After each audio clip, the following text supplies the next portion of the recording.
Well, we often associate baptism with this washing, with the forgiveness of sins, with this cleansing. I want to focus on two other aspects this morning. First, when we baptize in the name of Jesus, we're asking for the Holy Spirit to be present on those who come to these waters. And second, when we baptize, we're initiating, we're bringing into the community of faith someone new. We're making them part of this body of Christ, which we share together. And so this morning, I'm going to share a little bit about how the Holy Spirit has moved in ways that I had not expected. Share some highlights of our time together as the body of Christ, and how unique and awesome this particular community of faith is. Now, the Holy Spirit is that thing that guides and directs us when we know that we're doing the right thing, but we're not quite certain why. This is kind of different than just kind of being courteous or being polite or making sure you don't cheat or steal or swindle or those ethical things. But the Holy Spirit is that thing that kind of moves us sometimes, and we're kind of like, I don't get why I'm going or taking these steps, but this feels like the right place. This feels like the movement that I'm supposed to do. Especially when we're not quite sure why we're doing something.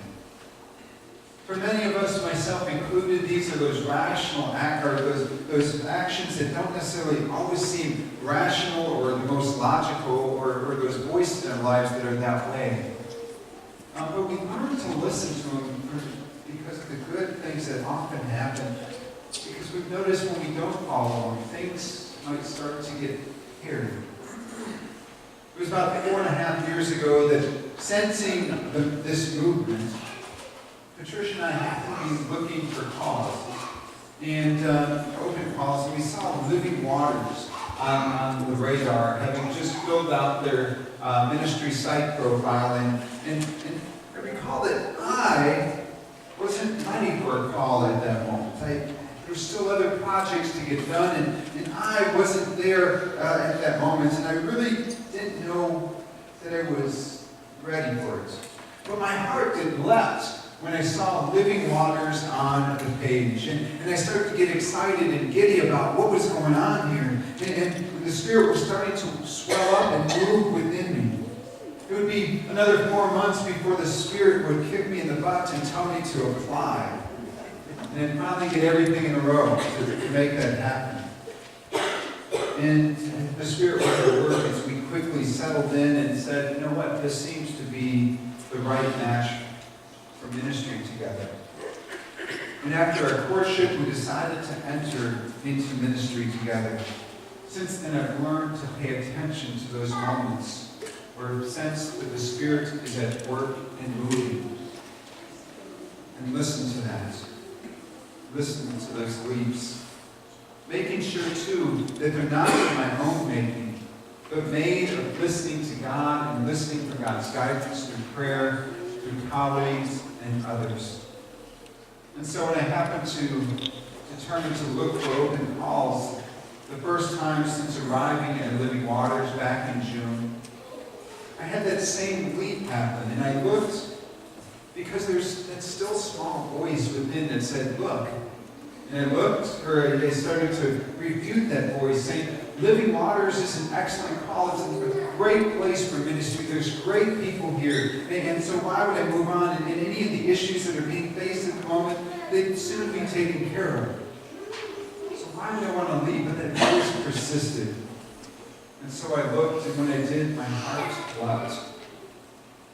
And I got, during the previous 9 months, Patricia and I had started to get prepared for this unknowingly. We started to think about what might it look like to take a long sabbatical, to travel and to go to Alaska. And we kept coming back to this. And I know now that this was God putting this place in our hearts, readying us for this transition.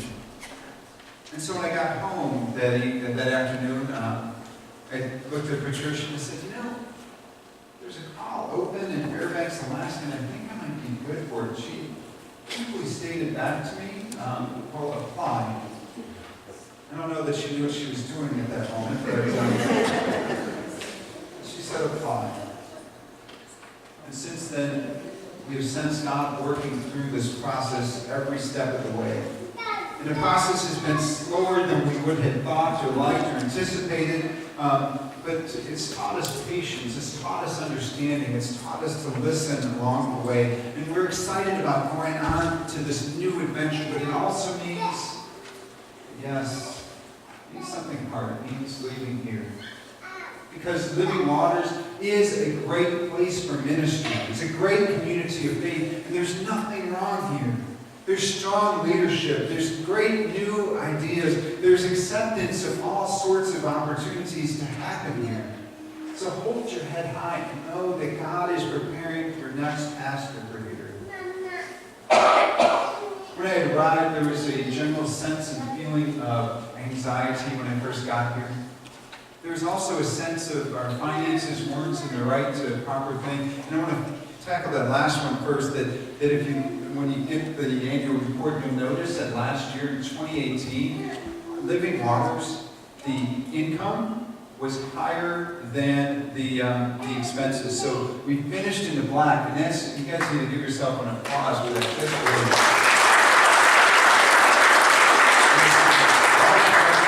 great. Generosity and your drive to see this ministry continuing to succeed. And so there's a positive thing. The other thing I want to clear up too is that one of the words or phrases that I've often heard here at Living Waters is that, oh, we're just a small congregation. And yes, we're small when you start to compare ourselves to some of the larger congregations in our synod, like Bethany or Shepherd of the Prairie or Light of Christ. But Living Waters is in the top 20 percentile of worshiping people in a congregation. So we're in the top of the largest, the top 20% of large congregations. We're in that arena. We're not small here. It's actually quite large. And what's great to me is that Living Waters is uniquely situated amongst these other congregations to be something different than them. The place that is quite small and intimate and pretty much everyone knows each other. That's why for this last service I wanted to keep us in the brown, not just because I was too lazy and didn't want to change it from Advent, but because what I want people to do is be able to look around, to see each other, to see that while we're just intimate enough to know who each other is, to recognize each other here in this space. And as we see that, and you might look around and say, you know what, I haven't seen so-and-so in a while. And so we see those other people, we see that they're not here, and we're able to be the community of faith that we are and to be able to minister to one another, to call them up and say, I haven't seen you in worship. And if we're only seeing the backs of people's heads, we might not be able to know or recognize when someone is missing. And so that's what the community of faith is, and why it's great to be this size. We're just small enough that we can know everyone here and know when people are missing, but we're also large enough to take on new and great ventures and take on several different types of ministry as to who we are. And so think about that, and think about how, when we look around, we can rely on each other for leadership. We can rely on each other to minister to one another, to see who's here and missing, and call when we don't see someone. Because in our baptisms, in these waters, we are called to minister to one another. And we do a great job of it, so I just want you to remember to keep that great work up, of ministering, of leading, for the sake of the gospel, to be Christ to one another. And this doesn't just happen on a Sunday basis. It also happens every year as I've watched the women's retreat continue to grow, and the guys who have gone out to 1 year to live retreats. And what I loved a couple months ago is people gathering together out in the backwoods, just cleaning up our grounds and making it good. But it was a great chance for us to connect with each other, to be in relationship. And that's what the church is about. It's about what do we do together? How is it that we walk alongside one another through life's difficulties as well as our high points, and sharing the grace of Christ in those moments through our presence? Note that so much of what goes on here is done because of your leadership. Or, I might lay out a theme or an idea, but it's really often changed up a whole lot by the time we actually get to that finished product or finished point. And that's because of you take those ideas and run with them and make those ideas a reality. And this leadership, this drive is something that has been incorporated at so many levels at Living Waters. No one person here has the proverbial ball, but we all have small ones that we continue to keep up and move around and use and take and move it to the next step. And everyone here is able to step up and lead, and I mean everyone. I remember, I don't remember much about the first worship service that I conducted here on that Sunday in mid-February. But one thing I do remember is Terry Brent, who was our council president at that time. She called up and said, in a raspy voice, and you could just tell she was sick and ill. She called up and said, Pastor, I can't come in and lead today. Casey Morris is going to assist you in worship. And here we are, and I share this story. I love sharing this story because it just speaks to the DNA of Living Waters and what goes on here.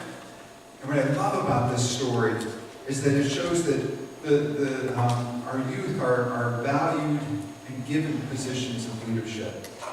And so from here I am standing in front of the church and conducting communion for the first time at Living Waters, and Casey's sitting there telling me, no, Pastor, you need to stand right there. You don't start there. And Pastor, you need to get out front to do the blessing. And over there, she's just telling me what to do. But that's because of the DNA here. And since then, I know I can think of at least 4 of our youth who are in this room right now who are leading, including Callie, who's helping and assisting this morning. But we have so many who have been able to step up. We do this in our Sunday school, where our youth take on leadership, our vacation Bible school, which is led often by our youth, who simply want to stand up and say, I want to share my faith, and I want to lead these kids, and I want to lead. And you let them, but you don't just send them off and say, oh, good, you don't have to deal with that, but you walk alongside them to make that leadership happen. And you help them out. I also want to say, too, on that same lines, what's been fun and recently has been watching new acolytes emerge as parents have come alongside their children to help them light the candles, and my heart leaps and jumps with gladness every time I see little ones come up for the first time, and their dads are just helping them to light the candles. It's always fun to see. Or how the children in our midst bring such life and energy to our worship services. From Declan just kind of wandering around at time and lending a curiosity to what's going on in our sanctuary, to Leah in our playground, and it's just fun to hear their sporadic bursts of energy and life, and it enlivens who we are as a congregation. During our time together, we've also changed and started a few traditions. We've changed trunks and treats to tricks and treats, and our Easter egg hunt continues to grow largely. And we've worked to start to conglomerate youth group with Bethany and St. Barnabas, or that we call St. Bethany Waters. But one of my favorites has been using the artists in our midst to create space. Our liturgical arts team has worked diligently to create that space, whether it be things like our Good Friday service last year and the contemplative nature of it. But this past Advent, I thought it was just especially really trying to create a sense of intimacy and togetherness centered around time, and with those 4 candles being not just with the candles, but with our theatrical arts and their skits and stuff. Kind of helps us to engage our faith in a different way. And so it's been fun to do that as well. Finally,